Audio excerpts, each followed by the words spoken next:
Acquiring a business? BizNexus simplifies it.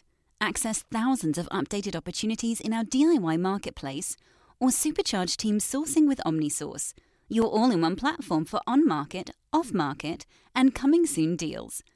Scale smarter today. Learn more or book a demo at www.biznexus.com.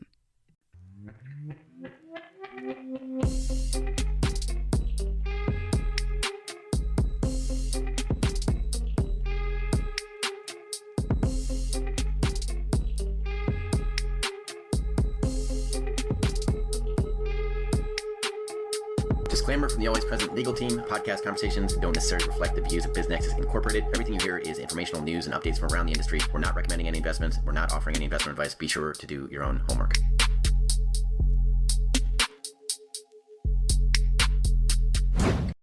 When you think about the business life cycle, everyone focuses on, the heroic act of the founding, the scaling, the innovation. Mm-hmm. But the truth is, the most complicated, stressful, and defining moment for an owner is often the exit. It absolutely is. Starting a business is hard, but exiting that business successfully, profitably, and on your own terms, that can be even more challenging. It's just an incredible life-changing milestone. It is. And when you look at the lower middle market, which is really the focus of our deep dive today, that decision is especially profound. Okay, what do we mean by lower middle market? So we're talking about businesses typically ranging from, say, $10 million to $100 million in enterprise value. For these founders, this isn't just a transaction. It's their life's work. It's the culmination of decades of work, and often their entire personal net worth is tied up in it. That distinction is so crucial. It means the stakes are intensely personal. So today we are taking a deep dive into the intricacies of the M&A sell-side process, specifically for this LMM segment. And our structure for this is built around some really detailed, real-world M&A insights, largely drawn from the expertise of Charter Capital Partners and Emily Davis. Our mission today is pretty simple. We want to map out the four-phase journey any LMM business owner can expect.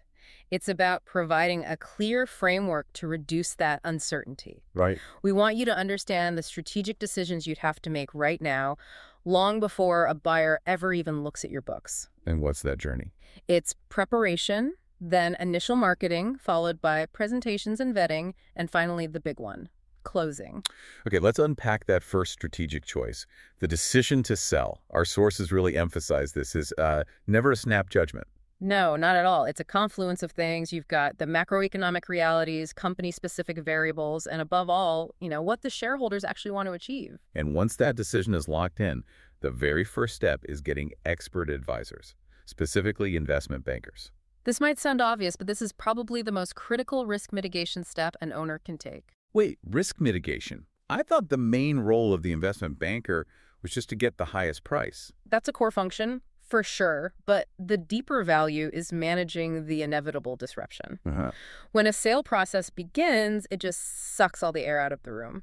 Management needs to be focused on running the business, because if performance dips during the sale, The price drops. the purchase price will drop, and the buyer will use it as leverage. The banking team staffs the transaction, they absorb that workload, and they let management keep their eye on the ball. That makes perfect sense. Yeah. So once the advisors are in place, how do they translate the complexity of a business into something marketable? That's the kickoff meeting, right? That's the starting gun, yeah.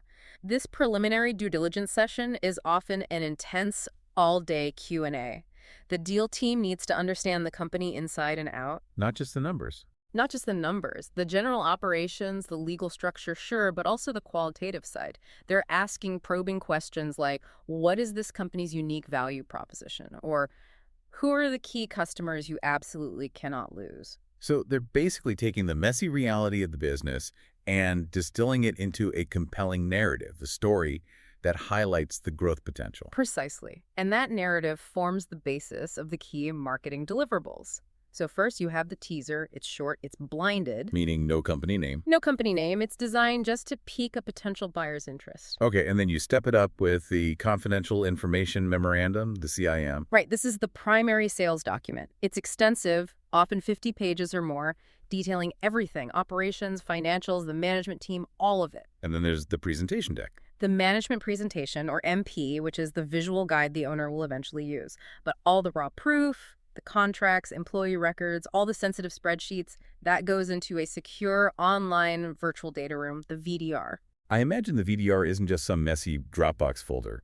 Is the organization of that data room strategically important? Absolutely vital. A messy VDR suggests a sloppy business. It raises immediate red flags and guarantees friction later on. I see. The banking team ensures that data organized neatly into corporate, financial, legal, HR folders is basically audit ready. A perfectly structured VDR signals efficiency and confidence. And that confidence translates directly into a better offer. It does. Now, once all those documents are ready, the bank essentially brokers a staged, professionalized auction.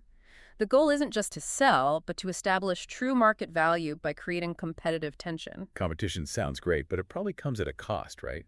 Especially for an LMM owner who values their privacy. It does. So our sources compare two primary strategies. The first is the targeted marketing strategy, sometimes called fireside chats. Fireside chats. I like that. What does it mean? It means you're targeting maybe 2 to 5 highly qualified known buyers. The timeline is fast, typically less than 5 months. The benefit there seems obvious. Maximum confidentiality, minimal disruption, and maybe you find a true cultural partner.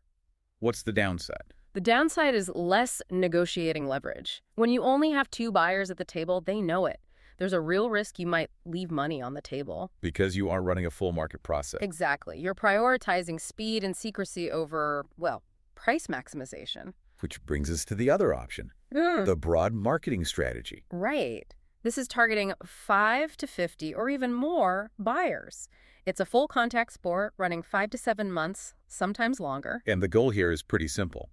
Get the highest price possible. That's it. When you have 50 buyers competing, the market sets the price. It gives the seller the strongest possible negotiating leverage, but the trade-offs are significant. More time, more disruption. And maintaining confidentiality across dozens of interested parties becomes extremely difficult. So that's really the owner's first major dilemma. Do you want the top dollar or do you want a quiet, speedy exit? That's the core question. And once that strategy is set, the bank uses tools like S&P Cap IQ or PitchBook to vet the buyer universe. And they're looking for 3 main types of buyers. Yeah. Okay, who are they? First, the strategic buyers. These are other companies in your industry, operationally similar businesses. I imagine they can offer the highest price because they see direct synergies, right? They can cut costs or merge sales teams. Correct. They often offer the highest synergy premium. But here's the catch. They move so much slower. Why is that? They have their own operations, quarterly earnings reports, layers of corporate bureaucracy. They aren't a dedicated deal machine like a private equity firm. Okay, so who's next? Second, you have strategic financial buyers. These are private equity firms that already own a company in your industry. And third, the pure financial buyers. Just a PE firm that likes the industry and the size? Exactly. They tend to offer the fastest timeline and immediate access to growth capital. They are transaction specialists. This is what they do all day. So it sounds like the winning buyer is rarely just the one with the highest check. It's about the best combination of price, speed, and cultural fit. For LMM owners especially, that non-monetary factor, the legacy, protecting their employees, that's often the ultimate tiebreaker. All right, now the business is officially in market. This kicks off phase 2, initial buyer marketing. Yep. The bank sends out that mass email with the blinded teaser and a confidentiality agreement, a CA. And buyers have to sign that legally binding CA before they get the full story, the big CIM document. So that's the first hurdle. It's the first filter to weed out the people who are just curious. After getting the CIM, qualified buyers analyze the materials, they get on calls with the deal team, and this leads to the first round of bids, the indication of interest, or IOI. And this is non-binding, right? A preliminary offer? Fully non-binding. So what makes a good IOI? I assume they can't just throw out a high number and hope for the best. Absolutely not. A solid IOI has to include a specific purchase price range to show they've done real work, all their material assumptions, details on financing, and a proposed timeline. This is where the bank starts weeding out the tire kickers. And that's where the real vetting begins. Yeah. What are you looking for beyond just the price? The depth of work. The total enterprise value is crucial, of course, but the deal team is also looking at the quality and detail of the buyer's analysis. Did they do their research? Do they really understand the risks? So a buyer who just submits a high number with vague assumptions is a red flag. A huge red flag. It signals they'll probably try to retrade the price later or that the deal will just fail in due diligence. Okay, so only the top 5 to 10 bidders survive that cut, and they move into phase 3. Management presentations. These are serious day-long business sessions, often paired with an informal dinner the night before. And I bet that dinner is almost as important as the meeting itself. It really is. It's the human element. The owner is meeting the people they might be partnering with for the next 5 years. Then, in the meeting, the CEO, CFO, COO present that detailed management presentation. And the goal here is genuine interaction, not just a lecture. It needs to be conversational. This is also when facility tours happen, visiting offices, warehouses, whatever it is. And at the same time, these buyers are getting deep access to the VDR, the virtual data room. Correct. This is the time for deep inspection. Buyers bring in their own experts, accountants, attorneys, consultants to stress test every piece of company data. They're hunting for risks and validating those synergies. I imagine this is where a lot of deals can start to fall apart if the prep work wasn't solid. What's the biggest headache in this VDR review phase?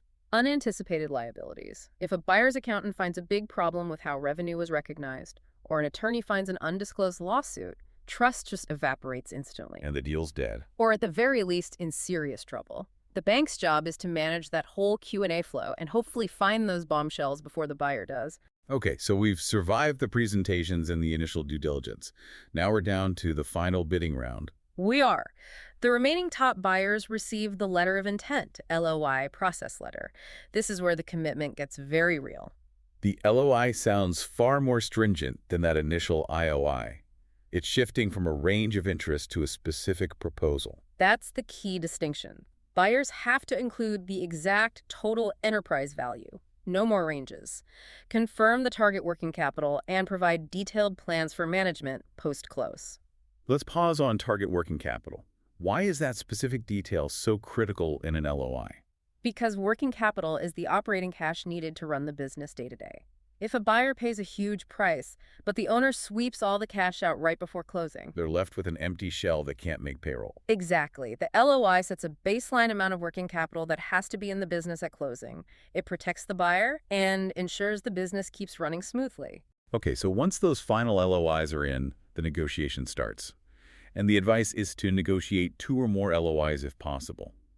Why keep that competition going right to the very end? It creates immense pressure. Having a second viable LOI on the table gives the seller maximum leverage to push the primary bidder on crucial points, like improving the price or shortening the exclusivity period. Once the seller picks the winner and signs that LOI, the buyer gets a period of 30 to 90 days of exclusivity.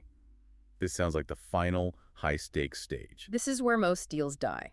The exclusivity period is for the buyer to finalize their last bits of due diligence, get their financing locked in, and draft the definitive purchase agreement. What are the top reasons a deal falls apart here in this exclusivity window? Financing failure is a common one, but more often it's something discovered deep in the VDR that wasn't visible before, a hidden tax liability, a major customer about to leave. And then the buyer tries to retrade the price or just walks away. That's the risk. The owner has to manage the process rigidly to make sure no new information comes out that could derail the deal. Assuming they navigate that successfully, we reach closing day. The goal is a simultaneous sign and close. That requires absolute flawless organization. M&A legal counsel really takes the lead here, making sure every single document is perfectly finalized. The ultimate finale is a final call where everyone confirms due diligence is done, the legal docs are good, and the signature pages are released. And then the moment of truth. The buyer releases the wires. That confirmation, the funds hitting the accounts, that officially signifies the transaction is closed. It's a process defined by precision, strategy, and immense focus. That 4-phase structure: preparation, marketing, vetting, and closing is really the framework that guides an LMM business exit. For you, the learner, I think the key takeaway is that this process is professionalized. It's a highly structured, competitive auction. It is, and surrounding yourself with experienced expert advisors is just essential to navigating it with integrity and, actually meeting those shareholder expectations. We've reinforced those crucial early decisions you would face.